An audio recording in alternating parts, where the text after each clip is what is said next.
Good morning, poet fans. Welcome to WCPoets.com and another edition of our Alumni Feature Friday here brought to you by the Whittier College Sports Network. I'm Lance Franey, Associate Athletic Director for Communication. And today our guest is a softball alum, Samantha Blum. Sam, thanks for hopping on with me today. Thank you so much for having me. So, Sam, great to see your face. You're an alum from the class of 2017. But the first question I have for you, how has quarantine been? And are you still in touch with former coaches and teammates? Yeah, so quarantine for me has been pretty good. I have no complaints. I've had a lot of time to spend with my family, go on runs, go on hikes. So it's been a nice kind of pause and relax and kind of get back to the things that I really enjoy.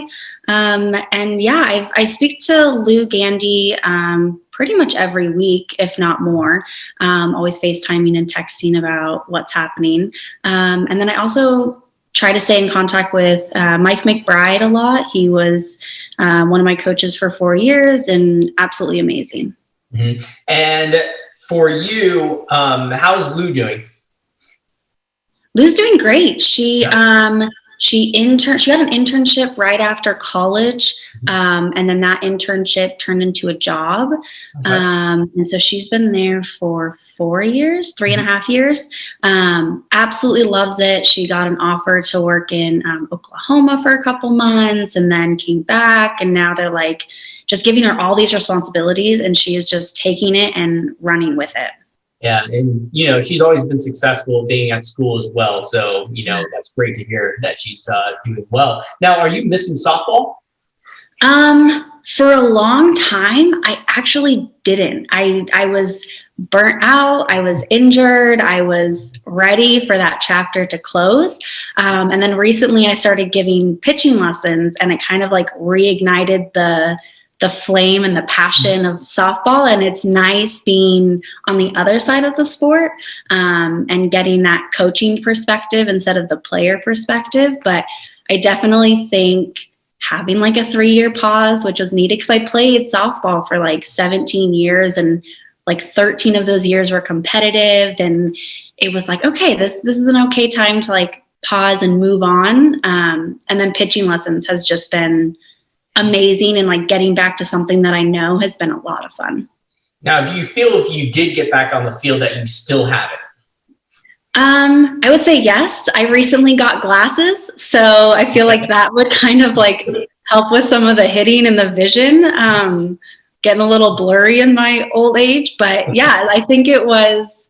I think I would. I think it would be fun. I think I'd have to, get back into pitching and get back into some of the drills that I did, but yeah, I definitely think I would still have it. It might take a little bit more to restart that engine, but I think eventually I'd get there. Yeah, just take it slow. That's what matters. Yeah, exactly. Well, since graduation 2017, take me through what you have been doing. Yeah, so right after I graduated, I traveled for a little bit, went to Europe, kind of saw a whole bunch of different countries. And then after that, I became a special education teacher for 2 years. And while I was doing that, I was going to get my counseling credential and my master's in the evening. So for 2 years, it was really busy, but I loved it. And then I graduated in May with my master's and my credential in counseling. And then this year, I was offered a position as a counselor for students with special needs. And I'm also the coordinator for our district on like behavior issues, and kind of like getting resources to teachers and staff who need help with students who are having behavior issues. And what did you major in at Whittier? I double majored in psychology and kinesiology. Now, did you want to go into teaching, into counseling, and into the special education realm? Originally, I knew I wanted to go into counseling. And my end goal is still to be a counselor for student athletes at the high school or college level. So the special education job just kind of opened up, and it worked really well because there's a lot of overlap in being a special education teacher and counseling. So it was nice to kind of get my feet wet, have a job while going to get my master's. And now I'm just in the counseling position I'm in now. I'm really just trying to develop my counseling philosophy and working on like strategies and stuff like that to kind of build my resume, and then move on to, counseling student athletes with like academics, mental health, injuries, stuff like that. So doing some sports psychology, being a sports psychologist. Exactly. Yeah. So you must have been talking to Professor Hickey a lot then. Yeah, she was my advisor, and for my kinesiology major. Absolutely amazing, wonderful. She gave me so much advice. And really, I took her class my senior year, absolutely loved it. And really kind of furthered my desire to become, a sports psychologist, and looking into like PhD programs and maybe a second master's program and stuff like that to kind of get me more into that kind of realm of counseling. Mm-hmm.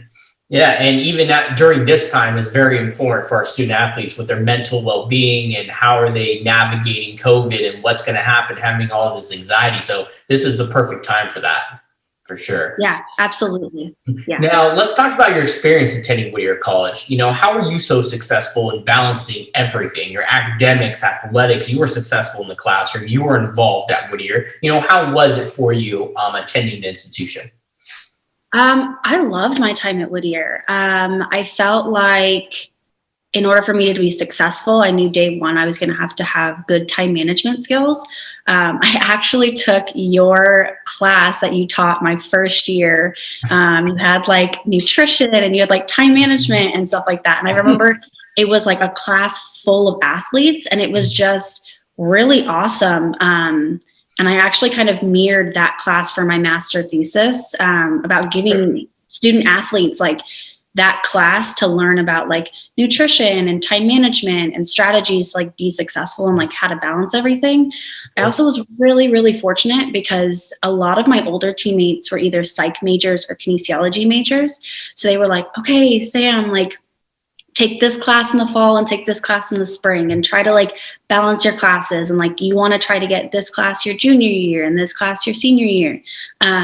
So it was really nice being able to like rely on my teammates, and then pass that knowledge on to like the younger girls when I became a senior and people who were psych majors and stuff like that. So it was just really kind of like that culture and that foundation of like helping out your teammates, especially with classes, because we had busy schedules and stuff like that. Yeah, and talking about the class that I taught, which was an INTD 70 course, and it was a class that I actually started when I was at Whittier. So you were one of the lucky ones to be in that course when it originated. And that class wasn't just for athletes who were struggling or had lower GPAs and needed that support. It was actually for students like yourself who were successful, because I remember Alyssa Acosta from the volleyball team was a part of it. And she had a perfect 4.0 GPA. And she was also successful, but she needed help. She was so focused on volleyball and academics and doing all these clubs and organizations, but she didn't have enough time for herself. So it kind of helped in that aspect of things. And so again, that class was built for any kind of athlete for them to gauge their experience at Whittier College. And I'm happy to hear that you're kind of shaping that around your thesis and you focus on that. So that's exciting to see. Yeah. So absolutely amazing class. Like I really highly recommend every athlete taking it, regardless of your GPA. And like, because I think you said, like, I was so focused on academics and athletics, and that class was kind of like, make sure you have time for yourself to like go to Disneyland, go to the beaches, go see LA, and kind of, enjoy your time outside of like the two things that you've devoted your life to. And you also got added things like nutrition and things like that were also super beneficial. It was kind of like a holistic view of athletics, which was, again, highly recommended. So during your career, you made the Sky postseason tournament 4 times. Which included a Sky championship title, a Sky tournament title, and a berth into the NCAA Division III National Championships back in 2015. Ended up going to the West Regionals, and were very competitive during that time. Take me through that experience for you. Wow. Just like looking back on that time, first, I feel like very, very fortunate to have made the postseason all 4 years. That was a really cool experience. And then, that sophomore season was just crazy. I remember my teammates and I worked so hard every single day. And I think we all had the same end goal of like, let's win a championship. We had, I think, 9 or 10 seniors that year. So it was a very senior heavy level class, and we all had the same goal of like, let's get these seniors out and like, let's win a championship. We all supported one another and we were like, go after your goals. I remember Sam Milano, one of my favorite and best teammates I've ever had the opportunity to play with. She was always like, okay, you got the next pitch. You got this. Like, how's your arm doing? Are you holding on? Like, just always pushing me to reach my best and wanted me to be successful. And we were always like rooting for each other. I remember Haley Finnerty, she made like the most amazing catch, I would argue, in Whittier history on senior day to save the perfect game, to clinch our championship.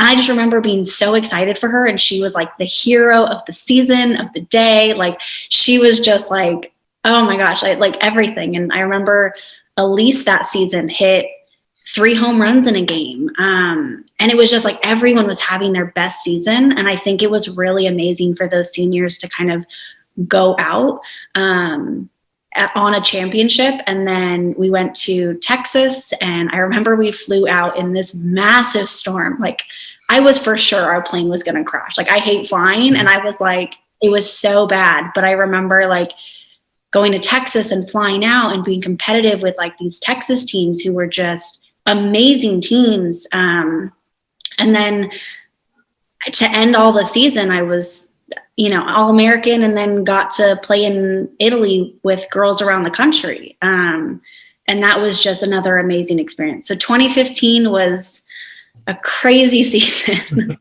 Yeah, you're talking about that perfect game that you had, the catch by Haley Finnerty for her to end the game that preserved that for you. And, you're in the record books for everything. You're owning records for pitching, strikeouts, ERA, innings pitched. I mean, do you talk about that with Mike McBride whenever you chat with him? Yeah, actually, Mike McBride, I remember after the season, sweetest man. I like literally love him to death. He actually framed the scorebook for the perfect game. He said it was like the first 7 inning perfect game. He got me like, he took out like the scorebook page and framed it for me. And he was like, this meant so much to me. And I was just like, wow. Like I didn't think, I knew it was awesome and whatever, but to see like how much it meant to him just made me enjoy it so much more because I respected him so much. But yeah, Mike McBride was always like, you're 5 strikeouts away, you're 4 strikeouts away. And he's like, you can do it. He was always in my corner, rooting for me every game and would like update me on like stats. And yeah, he is absolutely amazing. A sweetheart. Well, talking more about your stats that you had, I don't know if you even look at your stats or even see what your career stats were, but you had an impressive career, Johnny the Purple and Gold. You were a 4-year letter winner, named All-SCIAC 3 times, all on the first team. You were named All-West Region, a number of SCIAC All-Academic awards, also from the NFCA for All-Academic, played in 125 games. You were 58-35 with a save, 311 strikeouts, averaging 3.51 Ks per game, and a career 2.90 ERA. In your first 3 seasons, you also batted with 48 hits. You had 10 doubles, a triple, and 2 home runs. 18 runs scored and 28 RBIs. My first question to you, did you enjoy pitching and batting, or did you really want to focus just on the pitching?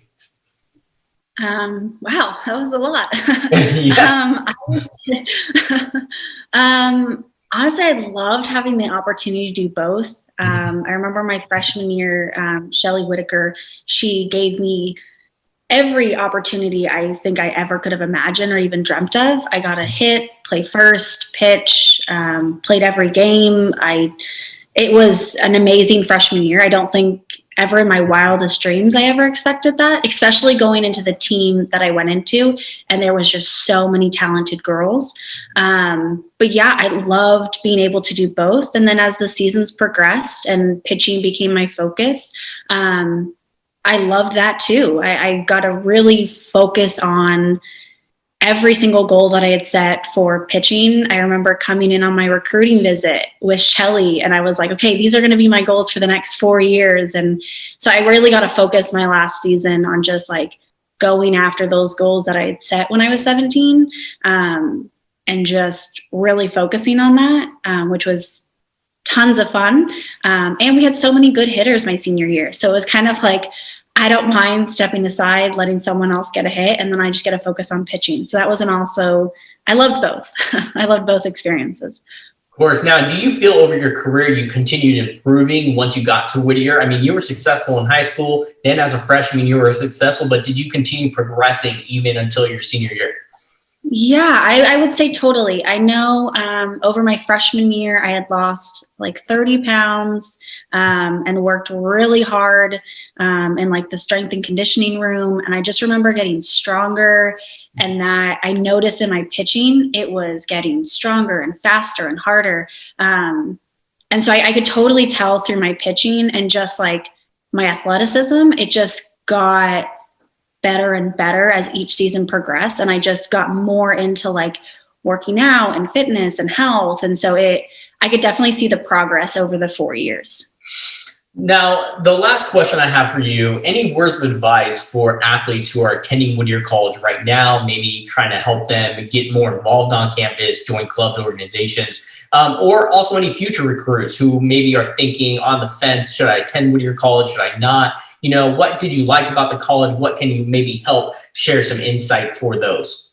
Yeah. I would say for student athletes that are, currently there, I would say enjoy every moment now more than ever, just because, the pandemic is going on and we don't know if you'll be able to play this season, if you'll be able to play next season. So I think really appreciating the moments you have on the field and never taking them for granted. And also injury prone, but I would put a high plug in for the athletic trainers. The athletic trainers work so hard on making sure you are ready for each game, each practice. They help you recover. They've got a lot of cool things in there that help you. It's not a waste of time. Remember to go do your treatments. I would say for future poets or people who are on the fence about attending, Whittier is an amazing place for student athletes. Professors take interest in your athletics. I remember coming into class after weekends, and they were like, "How was the weekend? How's your arm? How's this?" So they really do take a vested interest in how you're doing. And coaches too. I remember coaches who were outside of softball, basketball coaches, soccer coaches, they'd come up to me and ask me how we did. So I think it's a family. Athletics overall is a huge family, not just within your sport, but other athletes are rooting for you. And it's a real family, and it's a great place for student athletes who want to further their education and also play at a really competitive high level in athletics. You kind of get the best of both worlds at Whittier. How did you enjoy competing against the schools in the Sky Conference? I loved it. I actually played travel ball with some of the girls at CMS in Redlands and Pomona Pitzer. And it was awesome. It was kind of like, wow, we've been playing together since we were 14, 15. And now, we're playing against each other. And it was just so competitive. And I think it's a really good conference with a lot of competition. I remember the CMS team my sophomore year, we were always rivals and we were going back and forth. And I remember the coach shaking my hand after one of the games. And it was just there was competitiveness, and it was also respect for each other's abilities and stuff like that. But I think the SkyAC conference is really competitive, and it's really close. Anything can happen in any season, which makes it really fun and exciting, and also makes you push to get better and better. Of course. And then talking about the crowds and that support you talked about, you had student athletes from outside of softball come and support. You had coaches and staff and administrators that came up to support. You also had students on campus and faculty that came and support. But we probably had some of the best crowds in the entire conference at games. How much fun was that for you? having people up on the hill watching or being surrounded by it. And it was a fun atmosphere. Yeah, I absolutely love the field at Whittier, the softball field. Being on a hill, kind of overlooking the campus, absolutely beautiful. And I remember, I think it was my freshman or sophomore year, we started Fill the Hill, kind of like Pack the Gack and like Rage the Cage. We did Fill the Hill, and it was just filled with people. And I remember our sophomore year when we were going to championships, other athletes would make posters and they were coming to cheer us out. And like, they were just so supportive. And then in return, like, I remember teammates and I going to Pack the Gack and Rage the Cage, and not even just like those games. We went to regular games because they were just so exciting. Like, I remember, I think it was my junior year, maybe my sophomore year, but I remember our men's basketball team was just having a crazy season. And I remember everyone was there on campus, like athlete, non-athlete, alumni, like everyone was there. And it was just such an amazing atmosphere to be in. And you would see each other on campus, you know, and hey, great game. Hey, like people that you never talked to or didn't think that they knew you. And it was an amazing atmosphere. And the crowds at Whittier were some of the best in the conference, if not the best. And that's what you're going to get at a small private institution like Whittier College, where you don't have as many students, but you do have that culture, that camaraderie on campus. You know everybody. Yeah. And it was nice because it's like, oh, you're in season, you're getting up at 6. And now it's, oh, you're in season, you're getting up at 6 to do lifting. So it was kind of like we knew what each other was going through. And we really got to be familiar, especially in like kinesiology. There were so many athletes in that major or people who wanted to be involved in athletics, like OTs, PTs, stuff like that. So it was just, we knew like what we were going through, which also made us feel closer to the community as a whole. Well, Sam, that's all the time I have with you today. I really appreciate you hopping on with me. It's always a pleasure catching up with past alumni, especially with you, Sam. And, I want to make sure you stay safe up there, in NorCal, and hopefully we'll be able to see you soon. Yeah, absolutely. Thank you so much for having me.